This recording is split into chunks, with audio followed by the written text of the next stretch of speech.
back for another edition of Jofo in the Ring. As always, I am Kyle, the Spoiler Morin. Joined with me, Black Dynamite, a.k.a. Jeremy Prophet, a.k.a. Mr. Canada. Jeremy, what do we got going on today? I'm just always glad to be here, glad to break down a great event. Always happy to be the best-looking man in the studio. Yourself being the third, actually. I think that we bring a little bit of salt and pepper to spice up every one of these episodes, and we also got another guest with us who's going to be bringing a little sizzle to the steak. As always, ladies and gentlemen, from that 90s wrestling podcast, our good friend James. Welcome to the show. Thanks for having me. Pleasure coming on this show, and quite fitting with the main event. We've got Canadians and a guy from the UK, so quite fitting, I personally think. And you got us back because the last time on the show that it was Canada versus England, we whooped your ass. Yeah. So, yeah. Yep. Embarrassed him, made him look foolish. On his own show. Yeah. On his own show. Can't win them all.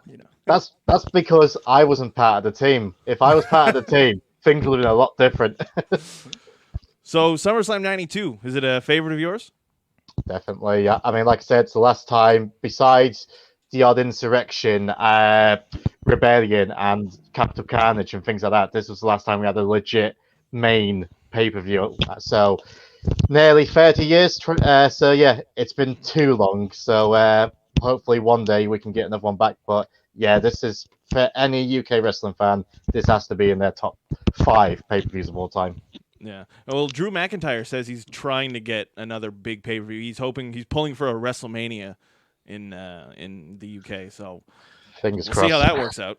Well, the way I see it, I mean, look, if they can do pay-per-views or big events, from Australia, like the Super Showdown, they can do the events in Saudi Arabia. Yeah. I don't see why there'd be any logistical issues in doing one in England. I mean, it makes perfect sense. They've drew one of the hugest crowds in the history of the company over there. There's so much talent now, especially even with NXT UK, fostering a lot of new talent. But even on the main roster, Drew McIntyre, Nikki Cross, you got Wade Barrett back on commentary. Sheamus. Yeah, there's so much great talent from the UK. So it seems to me like it'd be a no-brainer to have another event there. And I think a great outdoor event, middle of the day, so you can, broadcast it here at a time that's also convenient. I think it's a win-win situation on all fronts. Yeah, it'd be awesome. I mean, like I said, you said it great with McIntyre really pushing it. And like we said, I mean, one of the excuses they've used for a while was the time zone difference. But like we've seen shows in Saudi Arabia, Australia and that. So I don't think that's really too much of an issue. I think that's just something they've just been using the excuse for a few years. But I mean, like I said, I mentioned it to Kyle off camera, like the UK and the Canadian fans were so passionate about it. And we make our voices heard when we see a show. I mean, you see it every time the Raw after WrestleMania. A good 50% of the crowd, to me, seems to be coming from the UK. And you always see like the flags waving rather from the UK or from Ireland. And we're such a passionate crowd for it because we just don't get it that much. So fingers crossed. I mean, a Mania would be a dream, but I would love, personally, myself, I would love a Royal Rumble. That would be the one for me. Yeah, I'd love to get a Royal Rumble here. Yeah, I think that we've been a little spoiled as Canadians because we have had 2 WrestleManias here. We've had a number of SummerSlams as well, Survivor Series not too long ago. So, I mean, yeah, we kind of get it a little bit more than you guys. But definitely, I don't see why, especially when you have top names in the business right now, going strong and bringing in that market, which from what research I've done for this episode, it seems like the UK has always been a very strong market. Even when WWE was seeing a lot of downtimes, they've always done very well over there. So why not reward easily some of their most loyal fans in the world by giving them that big event, whether it be a WrestleMania, a Royal Rumble, or maybe another SummerSlam? And they did great numbers, too, because it was their first pay-per-view without Hulk Hogan. Yeah. Yeah, it's massive. And, I mean, even going a bit of a sidetrack, even like TNA, when TNA used to do their Maximum Impact tours over here, they used to be sold out. And they were so popular over here, there was legit talks about actually moving TNA over to the UK because they was doing more money over here than it was back home in America. So the UK wrestling fans, we've always just been really passionate about it. And whenever stars from America, Canada comes over, yeah, we just really do appreciate it. So, yeah, like I said, fingers crossed the day will come. But obviously, we've got pandemics and stuff to go through before we even start talking about that sort of thing. That is true. But I myself, I would love to get over there because I see how passionate those fans are. I think because of the disconnect here with football, and football fans and rugby fans, those kinds of things, they bring out this wild side of people throughout the UK. And that's why, like he said, at those post-Mania Raws, you get the raucous crowds. You get those kinds of football chants that, we're not used to, but it's such a great atmosphere. And when I watch independent wrestling from over there, I'm just like, man, I want to be in front of that crowd. I want to see how they're going to react to me. It's like they're just into everything you do. You're running across the ring and they're like, oh, right before you hit. And so many things, kind of like how we started the two on the 1-2 and the kick out. So many things have infiltrated their way into wrestling from fans in the UK. So they've had a huge impact on the business. Clearly, probably the most loyal group of fans WWE has had because they've ridden those waves up and down and they've still stayed loyal. And TNA, I remember when they even did the British boot camp to recruit wrestlers from over there. That told me, okay, wow, they must be doing big numbers over there because they're actually willing to invest in the future coming from there to keep those people invested. So definitely UK. I mean, you guys got a few people, I don't want to say behind enemy lines, but you got a few guys in the office now with, William Regal and whatnot, Robbie Brookside as well. These are people who I definitely think can pull those strings to make it happen. So it wouldn't surprise me in our lifetime, in fact, very soon, if we do see another big event coming out of the UK. I mean, NXT would kill over there. You get, Finn Balor, the Bruiserweight. You get all them over there. You're telling me that wouldn't pack an arena? Exactly. Like we said, McIntyre, Sheamus, like I said, Pete Dunne. There's so much. It's been great. It's been great because for a long time we never saw any besides from Bulldog and Regal. For the longest time, we never had any UK guys make it big in WWE, and then the last 10 years, we've seen the likes of McIntyre, Balor, Sheamus, Wade Barrett while he was still wrestling, Pete Dunne. We've been spoiled with the amount of British talent what's been able to succeed over there. So, so like I said, fingers crossed it does happen. And I mean, you said, Jeremy, like the UK fans, how much they love it. One of my favourite interviews I'd done was with Shane Taylor from Ring of Honor. And one of the matches he had over here was in the York Hall against Joe Hendry for the television championship. And he said, I love them fans so much. He said, when I entered the ring, it was like, F you, Shane, F you, Shane. He said, I thrived on it. He said, I loved it. He said, you're just a different breed when it comes to crowds. So the American wrestlers or North American wrestlers, they do love coming over here and they've always got so many fun stories. So I think they miss it themselves as well. So now that we've talked about the future, let's go back to the past, to 1992, to the opening match, which is probably one of the most iconic entrances in SummerSlam history, is the Road Warriors coming down on the motorcycles with Rocco on Paul Ellering's handlebars. Just the weirdest fucking thing you've ever seen. And at one point, he's using it. He's doing ventriloquism during the match. The camera pans over to him, and he's actually using the doll. It was hilarious. Yeah. And it's also the infamous match where Hawk had to be carried through the match by Animal as well. Well, Hawk has been known to overindulge on occasions, which would affect his performance. I've heard firsthand stories from the likes of Too Cold Scorpio of his interactions with Hawk throughout the years, which have been less than favorable. They have a particular incident that took place in North Korea that almost jeopardized the entire tour. I'd love to get him. He's like my wrestling father, Too Cold Scorpio. Yeah, I feel like he'd be the closest thing to my wrestling father, and he's told me that story many times. I'd love to get him an interview to tell it. But Hawk can definitely be a handful, and I think it's a credit to Animal and how good of a worker he was to not only get it done in the ring, but also make sure that his partner was on point and delivering, especially in front of a huge crowd like that. Because if you're going to choose one night to show up without your work boots on, why do it in front of 80,000 people in another country on pay-per-view? The second biggest pay-per-view of the year. Yeah, I'm pretty sure as well when they rode the motorbikes down, I think Hawk actually parked the motorbike on the wrong side. And I might got this wrong, but I'm sure it bent rather his own leg or Animal's leg. It was something like that. He parked on the wrong side. So, and I might be wrong, but I'm sure I read in Bret Hart's book that Hawk got so paranoid and delusioned with his Rocco. I think he said he actually caught him speaking to it one time. I might be wrong, but I'm sure I read it in Bret's book. So, And then there's the aftermath, what happens after the match, where Hawk goes missing with the UK chapter of the Hells Angels. Well, that's something that, again, Hawk, it's well known that he would like to tell guys he was part of the Hells Angels and whatnot. I know what biker culture is like here in North America, even, here in Montreal, obviously throughout the United States as well. What is biker culture like in the UK? Is it as big over there? No, to be honest, I mean, don't get me wrong, sometimes I'll be driving down the motorway and you'll see a group of them, like 10 or 12, but very rarely. I mean, motorbike culture, I mean, I like to go to, I would love to go to like a motorbike bar, just try and drink in and see what it's like, but there isn't any. So, yeah, it's nowhere near, you definitely don't get any Sons of Anarchy over here. It's very low. Just going to have to rewatch the intro on Terminator 2 on loop just to get that biker bar feeling, eh? Exactly. So, what did you think when they cut to that promo when it was Virgil just throwing the ugliest punches I've ever seen and cutting like generic promo number 1 on the crowd? Well, on my show, lately we've been watching these matches with Ted DiBiase, and I'm like, Ted DiBiase was so good. He had people believing that Virgil was going to be this next superstar. The fans was right behind him.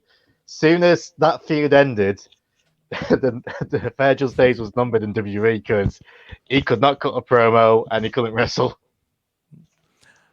I mean, yeah, Virgil, I think that his talent was limited, but I think, like you said, it was a good example of accentuating someone's strengths, few strengths, and hiding their many weaknesses. Now, don't get me wrong. I like Virgil as a human being. I had the chance to, one of my tryouts I did with WWE in 2010 at Raw, they had brought in Virgil to do an angle with Ted DiBiase Jr., and they used him that night. Virgil was the nicest guy. I mean, he seems genuinely like someone who likes to talk, who likes to be around people. We went back to the hotel. I was staying at the same hotel as the talent, and he stayed in the lobby. He talked with my friends who were just friends of mine who came to the show just to support me, made the drive from Montreal all the way to Toronto. He stayed in the lobby. He talked with my friends. I think I'd gone back up to the room. I took a shower. I came back down. It was maybe an hour and a half later. He's still there, still with his bags with him, hadn't even checked in, just talking with them, having a great time.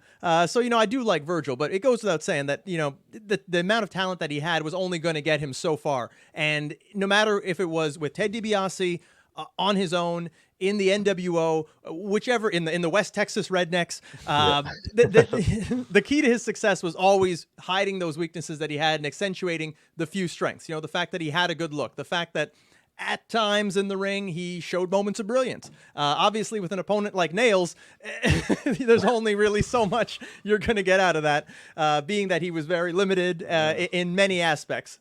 And I, for one, must say, I love the Nailz character, though. I think it was a character, I would compare it, you're going to think I'm crazy, but I would compare the Nailz character to the Undertaker, in that it was a character that it could have had a much longer shelf life than people think. I don't think that he was as bad of a wrestler as he portrayed, because obviously a guy out of prison is not going to be doing arm drags and hurricane ranas and beautiful drop kicks and things of that nature. It does have to be a more gritty, grinding style, but definitely thought that Nailz was a good character. I even said that if the Nailz character existed today, he'd be a big babyface.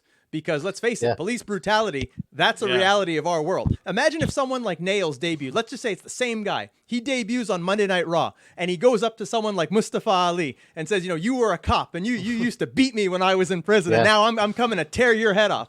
That would be must-watch TV. That would be entertaining. So I'm a big fan of the Nailz character, and one of the things I also noticed in my research here was this was kind of the end of Nailz, more or less, because of what would take place afterwards, which, if you want to enlighten the audience to that one, Kyle. Yeah, he assaulted Vince McMahon backstage and then filed a sexual harassment suit against him, which is what you need to do to get ahead in any business. So, what were your thoughts on Nailz, James? Yeah, it's weird you mentioned The Undertaker, because after the Bossman feud, he was actually scheduled to be in a feud with Taker as well. But yeah, and that was the thing I wrote down, like, coming into WWE, like, he said that the Bossman used to beat him up in prison and abuse him some, and I just wrote down, how's Bossman the babyface? Yeah. And Bossman was a heel when he came into the WWE. And he would brag about these things. He would beat people with a nightstick. Yeah. And I used to love how on commentary, Bobby Heenan used to say, it's not Nailz the criminal, it's Nailz the innocent man. Bobby But, Heenan killed that pay-per-view, though, with the commentary. Just when he's whistling certain people's entrances throughout the whole thing was hilarious. I caught that. At first, I thought there was someone around me whistling. Then I'm thinking, no, it's coming from the TV. Then I realised, I thought, yeah, it must be Bobby because Vince is talking. Yeah. But yeah, love Bobby. He's Might always have had been a my good night favourite. at the pub before having, or a good morning at the pub. Yeah. Speaking of which, the time difference, we had talked about that. I wasn't able to find it when I looked it up, but what time did this air? Did it air live in the UK? Was it on a tape delay when it aired here? 6 p.m. We actually found the flyer. Bruno, if you want to pull it up. I found a flyer online for the show. So it has like the ticket prices, the times, £25 or 25 quid, sorry, for a ringside seat Really? for that SummerSlam. Wow. Look at that. It was the Sunday, right? I think so. To be honest, I remember coming across that before, but I forgot what it was. But I forgot if I think America must be on the tape delay. It was weird how they done it. I think it was like a day or two, like tape delay or something like that. It was like on the Saturday over here, but then I think it was like on a Tuesday in America. It was something like that. I might be wrong, but it was weird how they done it. Funny enough, you were speaking about pubs as well. When I spoke to Sean Mooney, he was best friends with Lord Alfred Hayes, who makes many appearances in this show, and he was on about how they would actually just walk around the pubs dressed up as Sherlock Holmes. Oh, wow. So he said to me, he said that it was Sean Mooney. He said, "This is my favorite pay-per-view I was a part of during my whole career." He said, "This pay-per-view has always been my favorite show." Wow. Yeah, they really use Sean Mooney a lot because I know back then they used to rotate a lot of guys, but yeah, no, it was all Sean Mooney this pay-per-view.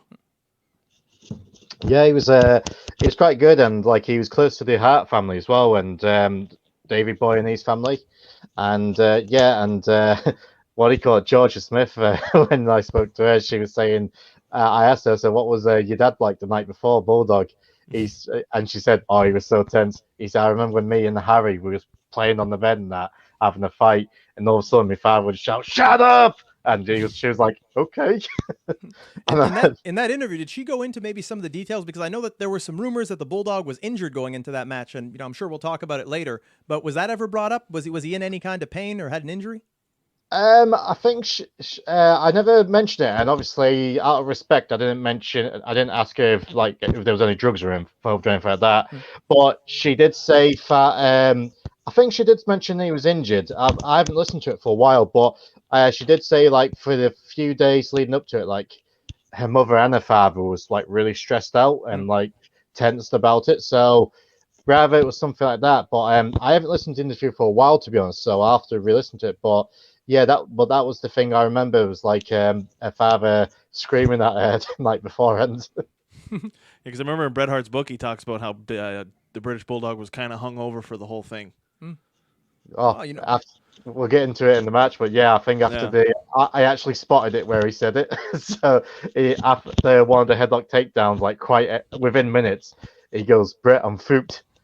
And so Bret carried him to a 5-star match, but yeah, I'm sure we'll get to it.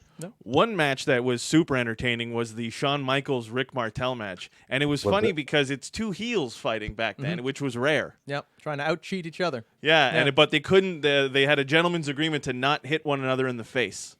Yeah, because Rick the Model, the Heartbreak Kid.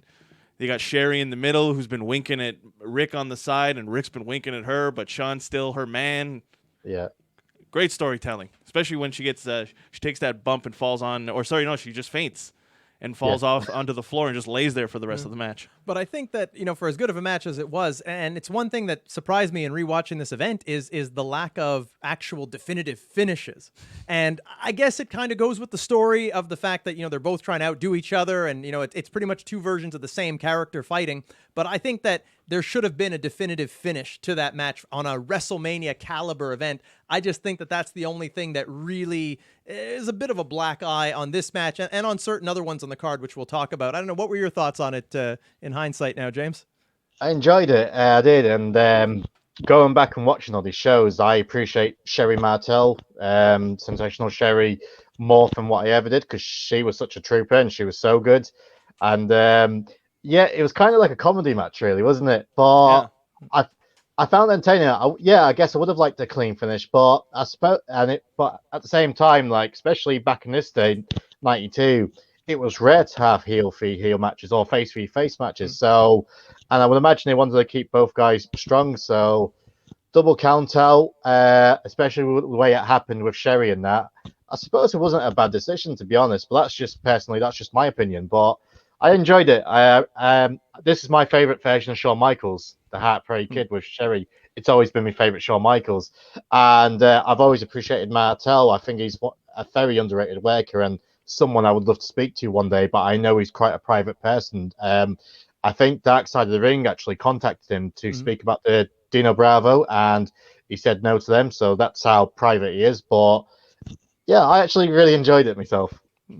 Well, it's interesting to me because also, again, in doing my research, it seemed that Shawn was being groomed to take on Bret Hart on this same event. And then because of the venue change, which is something we didn't really get the chance to talk about, but that the event was originally slated to take place in Washington, D.C., and then on a month's notice, they decided that they're going to move this to the UK. Maybe not a month's notice. I may have got that wrong. Several months' notice. They made the move. But yeah, they were setting up Shawn to potentially take the Intercontinental title from Bret the Hitman Hart. Lo and behold, that's not the match we got. And instead, Shawn finds himself here. I got to wonder, could this have been a case of Shawn, maybe not to say losing his smile, but, maybe getting political here? And to me, it seems like if Sherri is starting to, wink at Martel, that kind of thing, I kind of felt the finish maybe should have been something where she maybe accidentally cost Shawn the match. Yeah. I've read Shawn's first book. I like Shawn Michaels, but his first book is full of garbage. Because of the venue change, he basically came, if I'm wrong, I'm wrong, but I'm pretty sure this was accurate. He thought the venue changed because Bret politicked his way out of not losing the title to him. So that's what he said. So yeah, so even back then, it seemed like he already had an attitude. Wow. And this makes me think back to a post that you had on Twitter that I responded to about who was the greatest European champion of all time, where I said that depending on the definition, I feel Shawn could be actually both the greatest and the worst European champion. And it makes me wonder, was he maybe bitter over this? And that's why he decided to, play that political card and win the European title from the British Bulldog, which really shouldn't have happened considering he didn't even defend the title after that and certainly didn't need to win it when he was already a champion. Especially in the way that he did. Yeah. I mean, that sounds like maybe some sour grapes are holding a very long grudge from something like this, where Bulldog won that title when it was meant for Shawn, allegedly.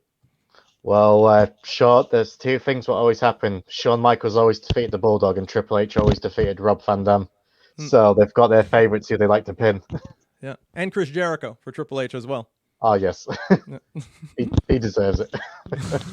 It's jokes. I love Jericho. I think it's interesting you say that because when I think about it, I think they both only got one win each over Triple H. Jericho with that phantom title change on Raw, where it didn't really count. And Van Dam, I think, got a pin on Triple H, possibly in a tag match that may have actually even taken place here in Montreal. I think there was one where Triple H, Van Dam got a win on him and then just lost every other match. Same with Jericho. Right. Well, you got to pay the price. You got to play the game. Exactly. That's the price to play the game. They had their favorites who they definitely like to bury Shawn Michaels and Triple H. Unfortunately, you're getting edgy. You're getting edgy on here with us, James. Usually, you're the pro WWE guy. Usually. Oh no, I love WWE. Everyone knows that. But I like Triple H. I like Shawn Michaels. But it's not hard to see they had their favorites who they would actually like to bury. And the three guys, Jericho, RVD, and Bulldog, happens to be three of my favorite guys of all time. So yeah. So the next match, actually, I used to love these guys. The Natural Disasters. Well, what's that? No one commented on Sherri's wardrobe. Oh. Bruno made it a point to point out when we were watching it that she had on assless chaps.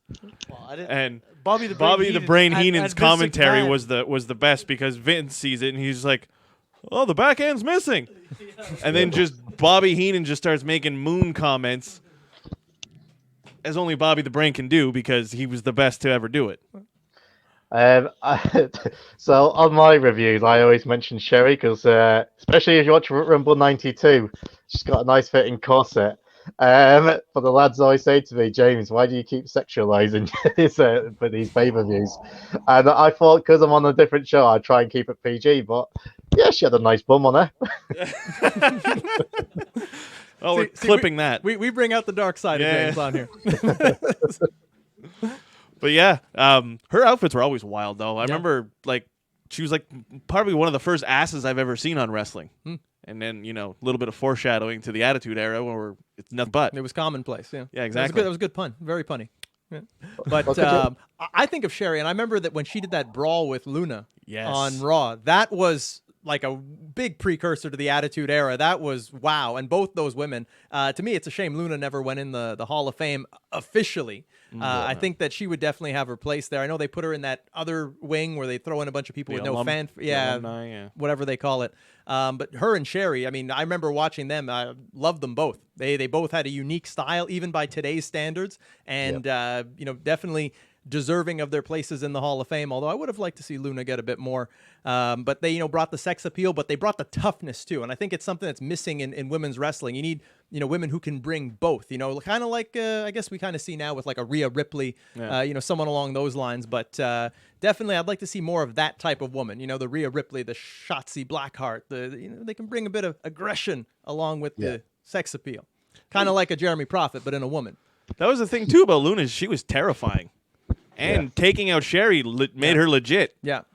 I remember when she jumped her at Mania, and then it led into that feud, and she was just whooping her ass every other week. But then you realized Sherri was like, hang on, hold my crown. I'm going to show you how it's done. Sherri was a fucking badass. She was always one of my favorites. I remember listening to Gangrel's interview with Edge and Christian, and obviously he ended up marrying Luna. But they asked him what was it like the first time you met Luna, he was like, "Well, I was like a young kid." He said, and "I turned up, and Luna, I think Luna was already married to someone, or she was dating someone seriously. And when she saw him, she was like, fresh meat." He told me that story in person when he came to do a show for Great North Wrestling. He actually worked for my company, Combat Wrestling Revolution, here as well. And he said it how she just like saw him and jumped on his back the first time, and he was like, "Who is this woman? What are you doing?" What? And if I'm not mistaken, I think that she was married to one of the other wrestlers that they were traveling with or something like that. I think so, yeah. And but you know, it sounded like it was a great love story. It blew my mind that they were actually together before he came to WWE. And so they were together a long time, and then they finally put them together on screen more towards the end of both of their respective careers. But talk about a match made in heaven, or maybe a match made in hell, those two.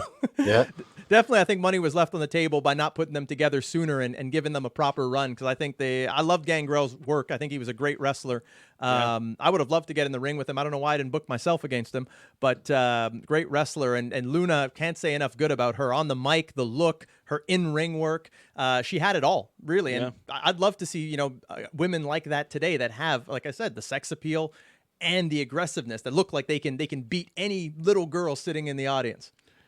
Luna looked like she could beat any man. But definitely you. Definitely me. Oh, I'm 100%. I'll fucking lay down for her. Don't hit me. But yeah, no, she was crazy. I like her heel work more than when she was with the Oddities, though, because I didn't buy her prancing around. Like when she was with Goldust, when he was going through the artist formerly known as Goldust thing, and she was like walking him on a leash and stuff. That was great. That was Luna. But then when she came around and she was prancing with like Golga and all the other ones, it was, I don't know. I kind of think, wasn't she the Oddities before the artist? No. It was the Oddities after the artist. Oh, okay. I remember she did that mixed tag match, one of the first mixed tags they did, where it was Goldust and Luna against Mark Marrow and Sable. Yeah, great match all around at WrestleMania. And I loved when she cut that promo against Sable when they kind of were going to restart their rivalry, where Sable was becoming more arrogant, you know, for the women who want to be me and the men who come to see me, that version of Sable, which I thought that was much more natural of her than when they tried to push her as a babyface. Because she looks like that type of person. But then when Luna cut that promo, that very serious promo where she said, "You're only where you are because of your body or because of the way you look, you know, you're not like me." I thought it was a very endearing, serious babyface promo from her, and I think there could have been more done between the two of them, but I think there was some backstage friction that happened.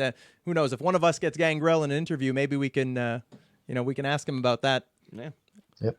Fun fact as well, she's the first ever female playable wrestler in the wrestling game in Raw. WWE. Monday Night Raw. Yeah. So I had that on the Sega 32X. Awesome. There's a 90s reference for you, James. We got Yeah. the Royal Rumble on Sega over here. Nice. She also had one, if I can use a term from your end of the pond there, one banger of a theme as well, Luna. Awesome. Yeah. She was the manager for the next tag team. Well, but the wrestler, Earthquake. So we had the Natural Disasters against the Nasty Boys. And they cut a promo right before, and it was very clear that promo was brought to you by cocaine because Jesus Christ. No, it was Natural Disasters against the Nasty Boys. No, the Bad Nasty Boys. Boys did a Oh, promo. that's They it, did yeah. a promo that was, and their match wasn't aired. And That promo with the Nasty Boys. yeah. Why were they sweating? Like Jerry Sags, his hair was glued to the side of his face. Yeah. I was thinking, like, have they got a match coming up? And I didn't see one, so I'm thinking they put all their energy into this promo. Hogan just told them to go to that arena and they'll get time and then they'll be fine, even though he won't be there. Yeah. It was the Beverly Brothers. Yeah. But, But yeah, no, yeah. the Natural Disasters against Beverly Brothers. I like the Natural Disasters. I find they were a Okay. great tag team. They had a great look. Definitely. They were identical. They had a cool gimmick. I loved Earthquake's finish, the Earthquake They splash. would sit. Yeah.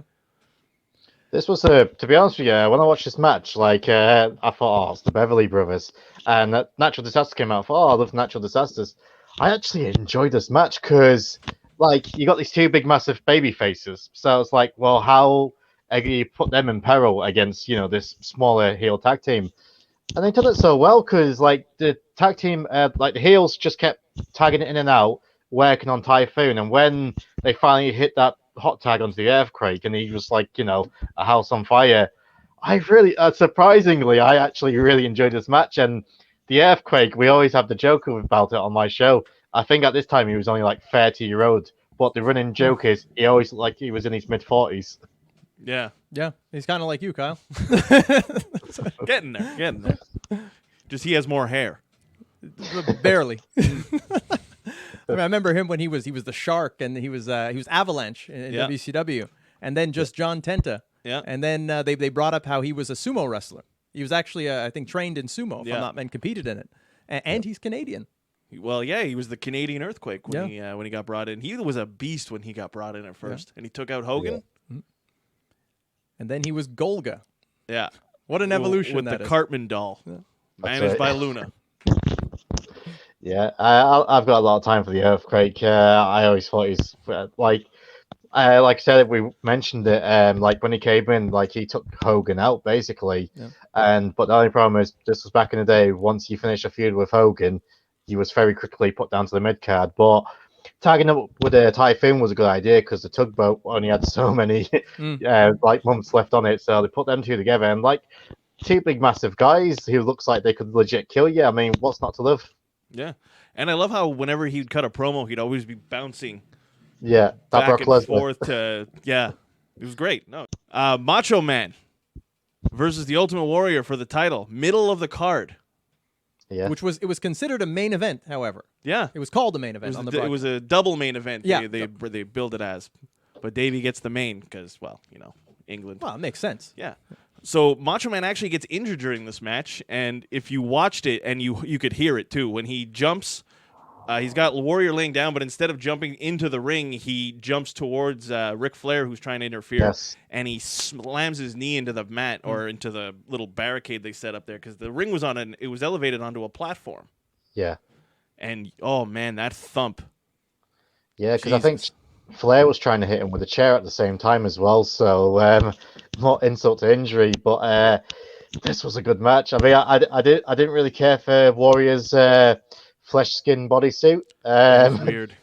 Because someone must have really liked that idea, because a few months later, the Giant Gonzalez came into the WWF. So someone must have really liked them flesh-colored suits. But I think safe to say the reason the two of them was wearing bodysuits was because they was limited on the juice. So stricter rules was in place. But I just really enjoyed it. It's just these two big, massive stars like from the 80s, and UK fans loved it. And yeah, Warrior, he was very limited in the ring, but it didn't really matter because it was just the character you fell in love with. And same with, I mean, obviously, it's great that he's paired up with Savage, who's one of the greatest of all time, but this was a really fun match, in my opinion, so I really enjoyed this.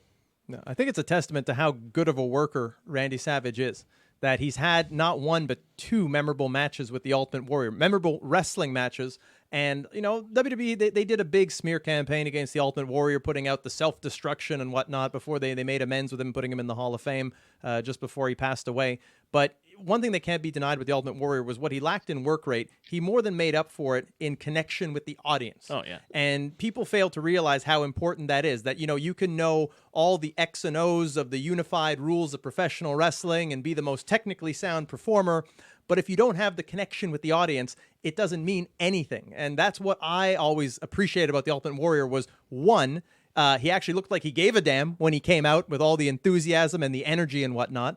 And two, he got the crowd to respond, which so many people have to work so hard and do so many maneuvers to be able to elicit any kind of a reaction out of an audience. And he just instantly, on presence and character alone, was able to have them in the palm of his hands, pair that up with a great in-ring technician like the Macho Man, a man who, on the famed Bret Hart scale that I always like to talk about, I feel is a 10 right across the board, the look, the promo, the in-ring ability. And it's the perfect storm. Every time those guys have stepped in the ring, they've managed to have a captivating performance. And it was interesting, too, because reading up on this, they said that the Ultimate Warrior was a lean 225, and he gunned it. And that ramp was long. He gunned it from the entrance all the way to the ring, did his shtick when he got in there, and then wrestled a 26-minute match. I could believe he was 225, though. Yeah. I could definitely believe. I mean, look, I'm 205, a little over 205. I could believe that, you know, Warrior was a lean, 225. He was ripped to the bone. Oh, shredded. Yeah, what do you think to the storyline that you know, Flair and Perfect insinuated that, you know, they was actually being partnered up with one of them was going to turn heel and put that dissension between them? Because I don't know if you know, but the original plan for this match was that the Warrior was meant to turn heel, but he just refused. He's like, I'm not turning heel, but that's what they originally wanted to do, and it was rather if he was going to turn heel or if he stayed either way. The original plan for the Royal Rumble the following year was that Bret was going to face Warrior and defeat him by submission. And that would have been something, too. It would have been interesting. I mean, I think about it on the surface. I'm like, you know, why make the Warrior turn heel when he's still over? But, you know, we've never really seen a heel Ultimate Warrior. Although, when I think of his run that he had in the late 90s, just before jumping to WCW, he had that run, I think it was in 96 or 97. Yeah.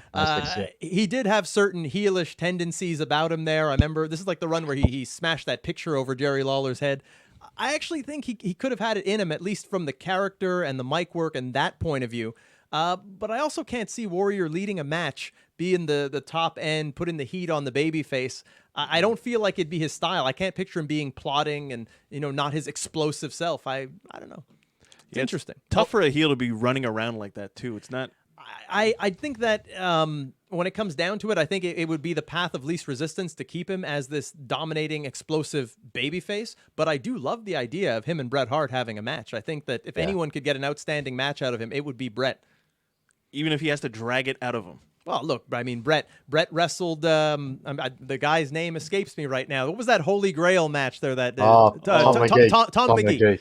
I mean, Bret wrestled Tom McGee in one match, and the guy was so overrated from that point that, you know, this has become a big urban legend that he was going to be the next Hogan because Bret did such a good job of carrying him and hiding his weaknesses. So if he did that with Tom McGee, I definitely think with someone like Warrior, who already has the company behind him, the story, the money, and the connection with the people, could have been a hell of a match. Yeah, and that was 80s Bret, too, that pulled that match out of Tom McGee. It wasn't even 90s, like, single-star Bret, which... says a lot. Exactly. Did you ever watch that match? It's such a good match. Yeah. with Tom McGee? It's a really good match as well. Yeah, definitely worth the hype. And I think it's kind of sad because someone with Tom McGee's talents, they could have harnessed that. They could have groomed that into something. You know, slap a character on him, anything. Let him wrestle the same way. Put a character on him. Let him go out there and let him have good matches. I saw that match and made me want to see more of him. I actually knew of Tom McGee before most people because I saw him in one of those old pro wrestling magazines, and they had 4 images of him, and it was him doing that like standing gainer, that like shooting star press, standing and landing on his feet. This guy looking like, you know, shredded, almost like the Ultimate Warrior with that kind of agility. you'd think that somewhere along the lines they could have tried to do something with him, give him a 1-year deal and say, hey, we're going to bring you on the road and see how the people take to you. Again, I don't know the story. We weren't there behind the scenes, but it just seems like there's just so much brute talent there that you could, someone with a brain, with a vision like a Vince McMahon could have easily molded that clay into something that could have generated profit for the company. Yeah, and I mean, I suppose it just says it to Bret like how good Bret actually was, and I mean, I would have loved to have seen Bret against Ultimate Warrior, and obviously Bret would have led it, I suppose. But could you actually imagine like the scene of Ultimate Warrior submitting to the sharpshooter? That would just be engraved in my mind forever. But it wasn't to be. Man, and that's another thing too with this pay-per-view. I found they gave a lot of camera time to Ric Flair, who wasn't even wrestling on the show. Like, he got a backstage interview before the match with the Macho Man and the Ultimate Warrior, and then he got a promo right after the match, and he was involved in the match. Yeah, and he's all decked out in his attire as well. Yeah, he was full Nature Boy, especially with that promo he cut after the match. Yeah. If he wasn't getting a match, he knew he's got to put all his energy into that, just like we said about the promo that aired before the Nasty Boys cocaine-fueled promo. That was another promo that was probably sponsored by cocaine because Speaking of that, you skipped another promo that was before this match. You skipped 2 segments, actually. Which one? One promo was the Bushwhackers. Yeah, well, no, I'm getting to it. Don't worry. That was, I was getting to it. As long as we talk about Kona Crush, I'm happy. We have to talk about Kona Crush. Absolutely. You know what's funny? When they showed the advertisement for his match, I didn't even recognize him because he was so thick. Like, whenever I picture Bryan Adams, he's lean. He's big and muscular, but his face was always, like, skinny. No, I mean, when he was Kona Crush, he was pretty beefy. Especially on this pay-per-view, he was huge. I think he was young, too. He was pretty young when he was that character. He must have been in his early 20s, I'd say. And he had one hell of a mullet. And a cracking theme song. Yeah, another great song on the Royal Rumble game. Yeah. And he had that great finisher, too. Although I never found he looked Hawaiian. No, just because he went like this. No. It was funny as well, like him facing Reaper Man, Barry Darso. So you got Demolition Chris against Demolition Smash. So yeah, that was another one I enjoyed. Yeah, if you think about it, it's interesting. The many gimmicks that Crush went through, from Kona Crush to the other Crush where he was in purple. He didn't have the mullet anymore, and they had the face paint. Yeah, there was that version of Crush. Demolition before that. Then there was Biker Crush in the Nation of Domination. And then there was obviously Bryan Adams in Hard Punch. And then there was Bryan Adams in WCW with Chronic, with the NWO, and then with Chronic. That's 5 very distinct, different looks that he went through. And I had heard they had actually considered him as being a top babyface at one point. I think Bruce Pritchard on one of the WWE network specials said, "Oh wow, with Crush, we thought we had a huge babyface on our hands when they first sent him out and tried him out for a couple of matches. Things unfortunately didn't go that way, but he did get the last laugh against the Repo Man here at SummerSlam." Yeah, he did.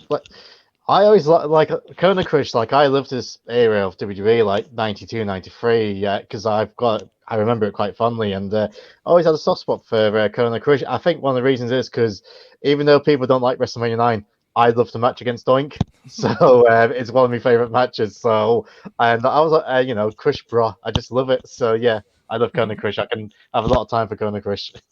And I loved heel Doink. Oh, it's the best. Yeah.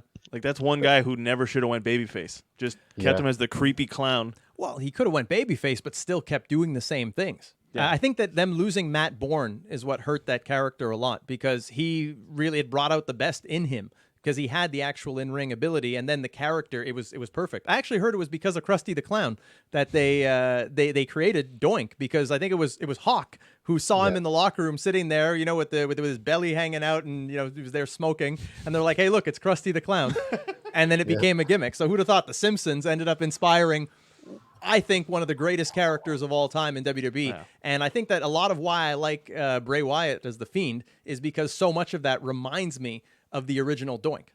Yeah. I think round about this time as well, the original It series, It the Clown just came out as well. So I think that was part of it as well. Yeah, no, I loved heel Doink, especially the WrestleMania 9 match he had with Crush, where he had the other Doink come out, and they did the mime.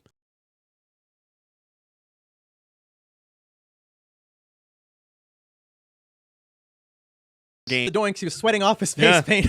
So But, I actually saw Doink wrestle live. It wasn't the heel Doink, unfortunately, but it was the first event I ever went to here at the Montreal Forum. There was a match that was Doink. It was supposed to be against Jerry Lawler, but I think that was when Lawler was being investigated for being a pedophile, and they had to pull him from the event. And he ended up being replaced by Shawn Michaels. And the thing I most remember about that match, that was another infamous Shawn Michaels DQ countout, doesn't want to do the job finish. Yep. But what I remember was as Shawn was making his way to the ring, he got into it with a fan who threw beer on him. And Shawn wanted to go over the barricade and get the guy, and he got taken out. And so Shawn was already pissed from the get-go. But that just goes to show the massive heat that Shawn has always had here in Montreal. Yeah. And that was, first wrestling show I ever saw live. Doink and Shawn Michaels was a match that took place. Wow. Oh, wow. Awesome. Imagine just telling your friends that, though. Like, hey, yeah, I saw Shawn Michaels wrestle Doink the Clown once. A match that I don't even think took place on TV. No, I don't think it is. I can't. I didn't even think of those two ever. I mean, it probably at that point it was probably like it was Steve Kern doing Doink, or maybe Steve Lombardi. But still, the fact that it was Doink and Shawn, I think that was pretty cool. Yeah, another fun gimmick character that I liked that got on this card, Kamala. Yeah, huge fan of Kamala from back in the day. I mean, he had a great look. He was huge. Especially in this match, he was agile as shit. He went for 3 splashes off the top rope. Yeah, he tried to, and I think after the match as well, he done like a bit of a high kick on Taker as well. So quite agile for his size. So I mean, for me, this match, it was all about the entrance, Undertaker coming out in the hair. So I just absolutely love that entrance. Yeah. Was this the match? Now, I couldn't find it, but was this the one where Undertaker cut that infamous promo about the double wide, double deep casket? Or was that, or am I confusing that with Yokozuna? I think it was Yoko? after, but he did have a casket match with Kamala, because I remember there being a storyline about Kamala being terrified of a casket. Mm-hmm. But I think it might have been after this, because like you mentioned, after the match, Undertaker gets jumped by Kamala again and gets taken out, but then he sits up and Kamala just bolts for the entrance, for the exit. Yeah. No, I've always liked Kamala. I mean, one of the first shows I ever did in wrestling, I'd say was maybe my 4th or 5th show with Jacques Rougeau. He wrestled Kamala in the main event. It was actually, he wrestled Kamala on an event, football event, American football, or Canadian football, I should call it, not to be confused with football on your side of the pond where they actually use their feet. But in this one, it was here for the Montreal Alouettes. Jacques Rougeau wrestled Kamala on that show. And then he did the rest of the summer with us. He did like 2 or 3 more shows main eventing with Jacques. I got to know him. Was a very nice guy, very down to earth. One of my fondest memories is seeing him and Jacques in the ring and just him out of character, kind of, going through what they were going to do in the match. And it was kind of funny to see him being like, ref, that was 3. Come on, why you bugging my manager out there? Just, talking like himself from Tennessee or from wherever it was that he was from.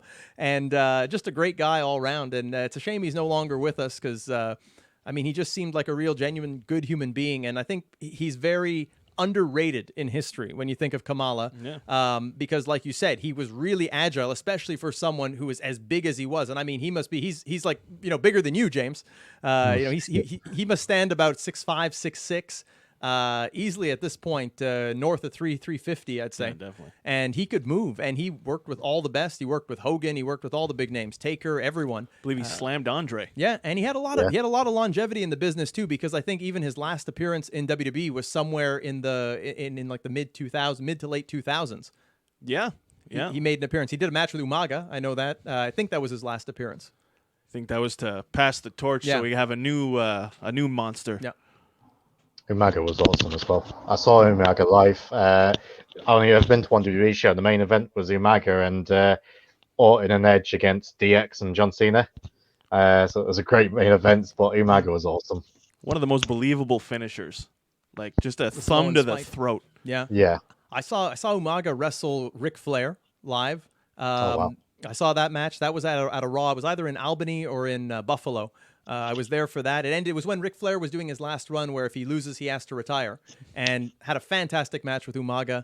I saw him a few other times, but that was the one I most remember, just because I was sitting. They did a spot at the end where Umaga goes to do the running butt, whatever he called it, when Flair was sitting against the barricade, and Flair moved, and Umaga went through the barricade, and Umaga landed like right here beside me. Had I decided I'm gonna get up and go to the concession stand, Umaga may have taken me out with that bump that he did, and then Flair would win the match by countout.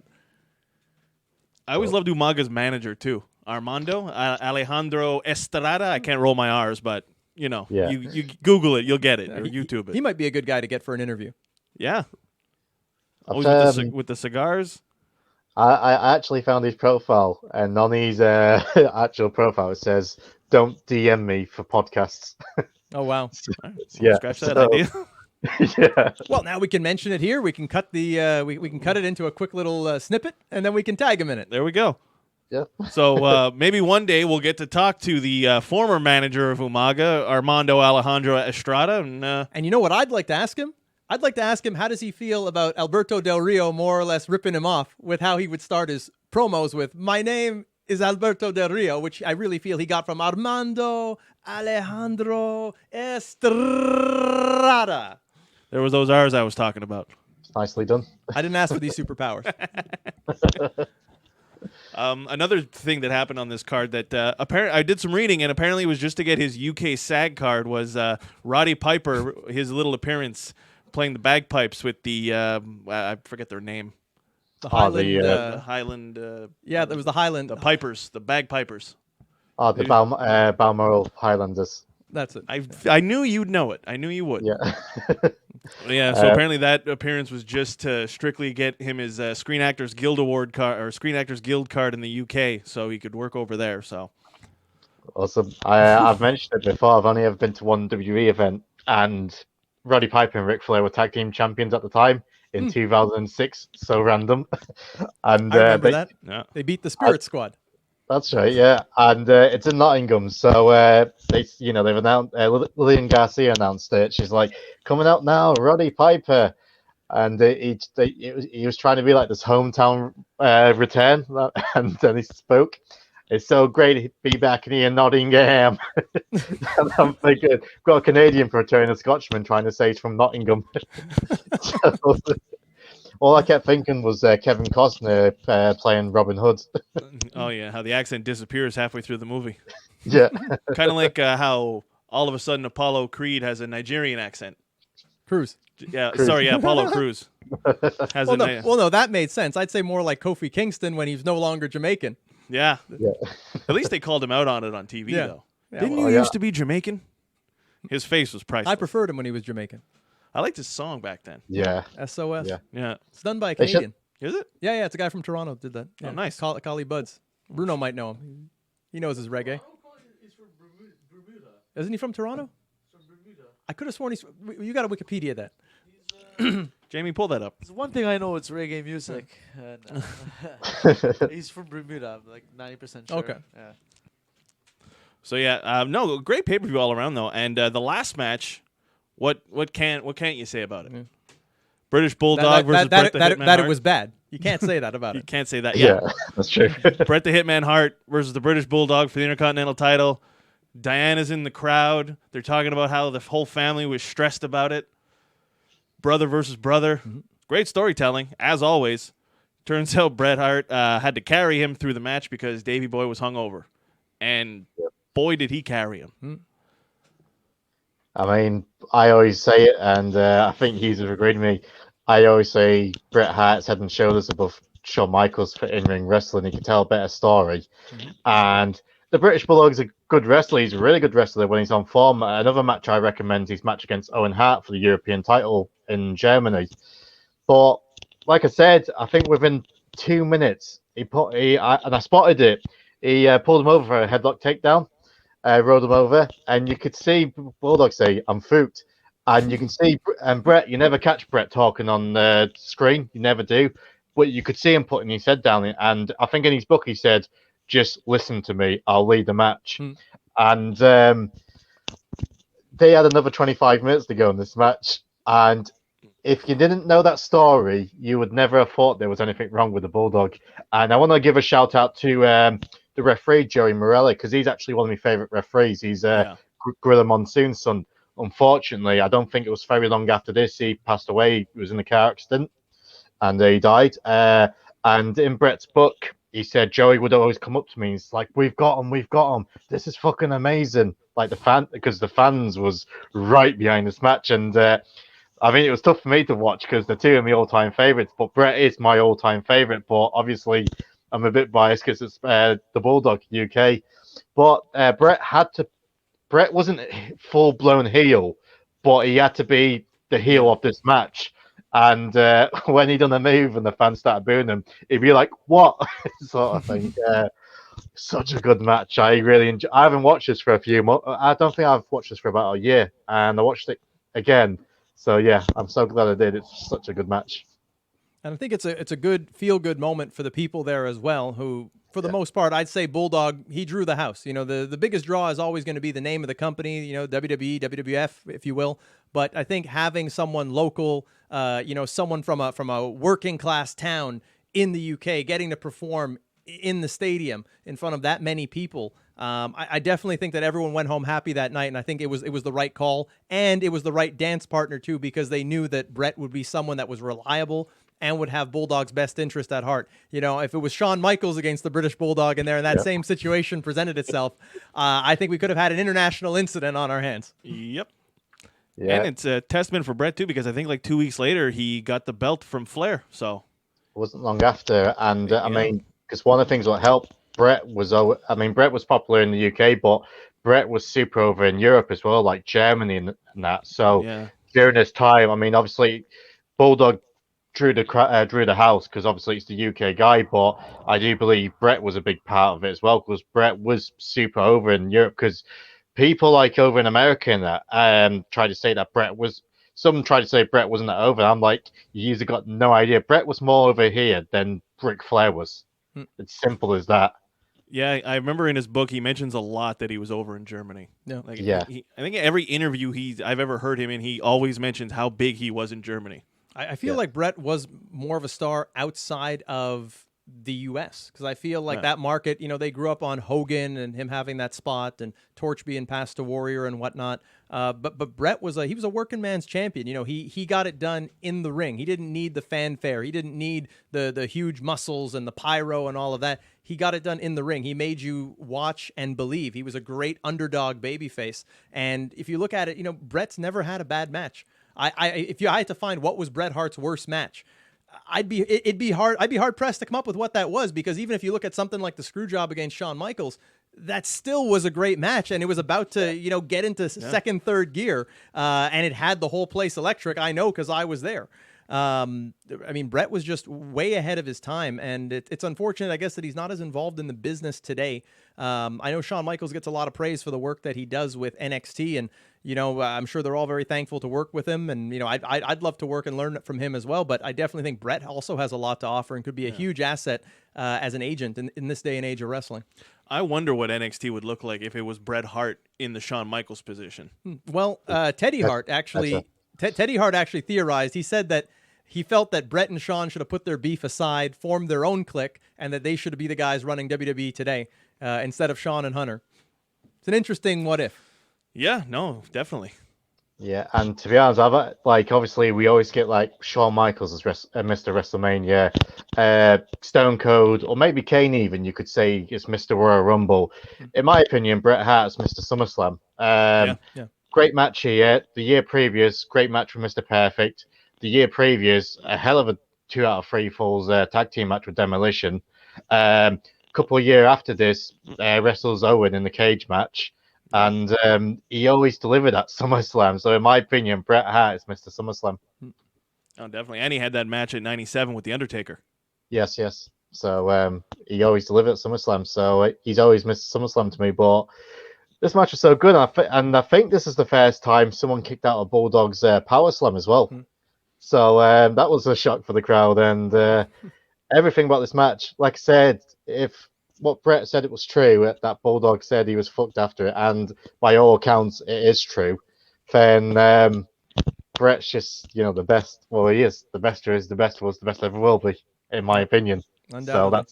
So that's awesome match, and great moment afterwards. And if you wanted someone reliable to put the belt on to, because WWE during this time was going through the steroid scandals and everything. Hogan jumped ship before, he snuck back and robbed Bret of his moment. But a lot of people was let go, and obviously we saw with the physiques of Savage and Warrior that day was off the juice. So they needed someone to rely on more in ring rather than just big muscles. And Bret was perfect. So yeah, I can't say enough good things about this match. It was such a good match.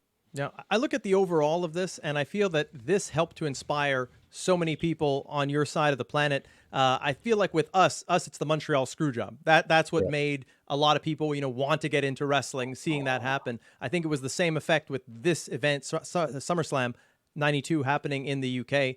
And, I just hope for the business that, we can continue to harvest the great talent here in the Commonwealth, whether it be across the pond or in Canada, because clearly we've had a lot of great moments. We've contributed to the history of WWE in a great positive way. And so I do hope that down the line you guys get a WrestleMania. You definitely deserve it. It'd probably be one of the most crazy, out of control crowds in WrestleMania history. Yeah.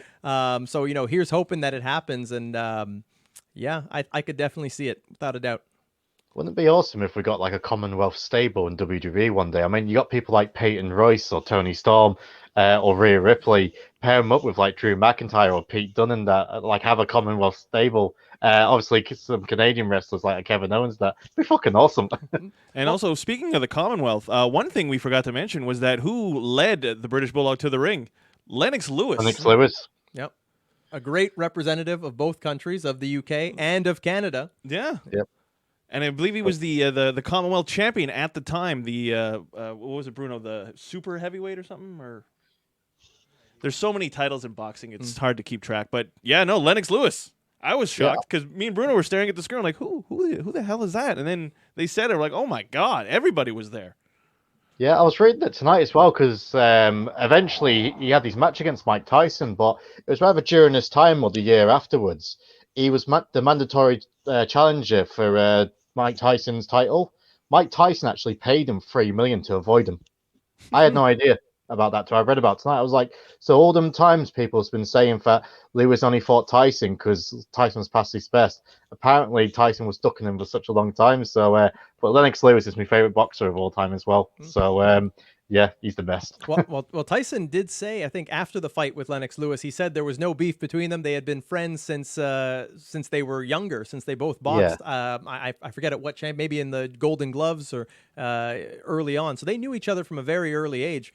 And I guess when it comes down to it, Tyson knew that Lennox just had the style to neutralize him. Even though it wasn't as flashy of a style as Mike Tyson, he was just a great pugilist, a great technician in there as a boxer who knew how to win by the unified rules of boxing.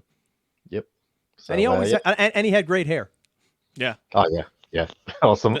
Not at this pay-per-view, but later on in his career, yeah. Yeah. I mean, if we're gonna talk hair, then we got to bring up Hawk and Animal. I mean, it looks like Hawk is just missing Animal's part of his haircut. I think that's what they said, when they came up with the look. Is I think Hawk came up with it because Hawk, even though as wild as he was, they said he was actually a genius when it came to ideas for wrestling. And and I'm sure it's Dark Side of the Ring episode, and he said that he should cut his hair one way and Animal cut the other way, so it's like the match and end. So yeah, that's actually something he came up with. Well, have you ever seen what their original look was? Yeah, they with the leather, the real San Francisco S&M kind. Yeah. I still wouldn't say anything to them, but Jesus. Oh no. Yeah. Oh no, it's fantastic pay-per-view overall though. Yeah. What would you rate it on 10?